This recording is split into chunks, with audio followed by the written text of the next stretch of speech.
How to use nearby device setup on Android. Hey guys, welcome back to the channel. In today's video, I'll show you guys how you can easily set up your nearby device setup. So the first thing you want to do is turn on nearby device. So for that, go to settings and find your connection settings.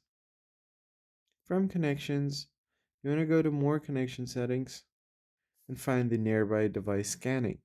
Make sure you toggle this on and then tap on it. Once you toggle this on, it's going to scan for nearby devices and let you connect to them in a pop-up or the notification panel right here. You can also make sure that your phone is connected to the same Wi-Fi network as well as the Bluetooth is turned on.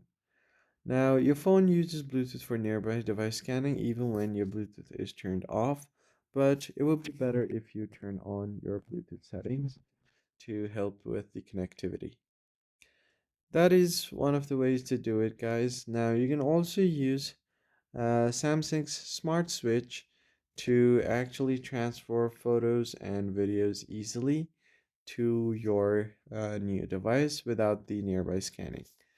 That's basically it, guys. I hope this tutorial was helpful. Hit the like button down below and subscribe. I'll see you guys in the next one.